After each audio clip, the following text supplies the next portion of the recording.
my own doing things my way and the world's way until he called me back. And it's like he said, are you done? Are you going to let me take over?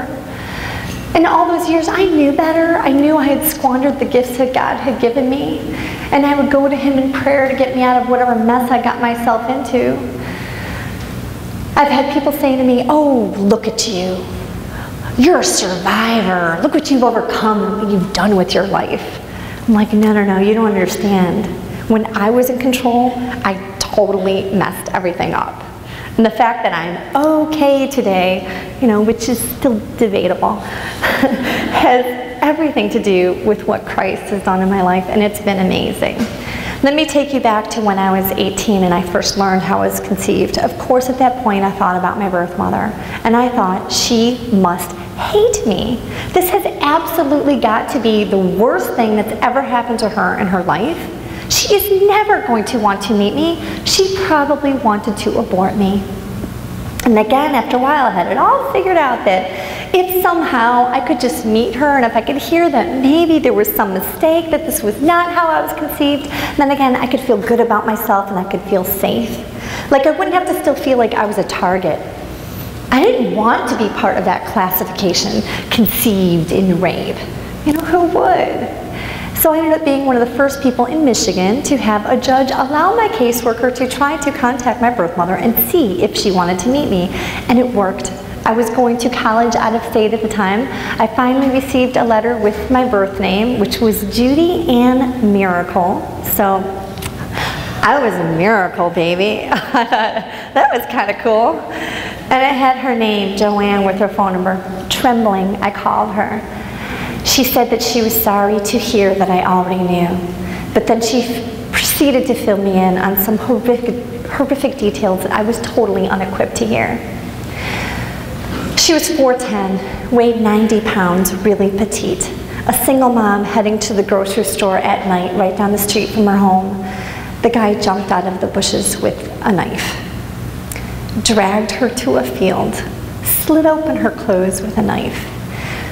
And she basically went on to describe for me in graphic detail how he brutally raped her. And that's how I was conceived. And that was so hard to hear for several reasons. First of all, to think that I was conceived out of a truly worst case scenario. I just felt totally worthless, like garbage. Because of people who would say that my life was like garbage, that I was disposable. And then I had to realize that my biological father was a really bad man. She had gone to several police lineups and stopped going because she wouldn't recognize his face, but they knew that this was a serial rapist. And then all these years I had really dreamed so much of meeting her. I had written poetry about meeting her. And so to hear that she had been violated like this really pained me. We arranged for me to fly home and meet her on her 51st birth date. And in the meantime, she sent me photos and a letter. And I'll just wrap things up now by sharing this letter with you. She wrote, "My dearest Rebecca, hoping by now that the shock of finding out all the details of your birth are forgotten. For that was not reason enough of having to give up something as beautiful as you were. Nothing as precious as a baby, mostly when you go through the 9 months and the birth all alone, feeling like no one loves you.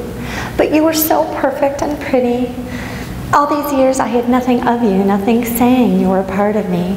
Just the memory of carrying a baby that I hoped someday would try to find her real mother, as I always wanted to know my baby. You were always within my thoughts, you were always with me in my heart, mostly in July. It seems like a lifetime, I know. When I was sick 2 years ago, I thought I would never get to know my little girl. Would you please see if you can get me a copy of the letter you sent to the Oakland County judge? It made me cry. Also, I would like copies of your poems. These are things I would like to read. It's been a long 3 weeks looking forward to our meeting. I didn't know how to express my inner feelings." And then she put in caps, It's so great, big, beautiful. It's always been my dream. I am so happy. I am crying. And then she wrote in closing, a love that ate at me for 19 years. My daughter at last. With love, your mom, Joanne. And that was just all my dreams come true. I felt so affirmed, and I felt like, yes, I was wanted. And I'll share more of my story if you're at the workshop. Thank you very much.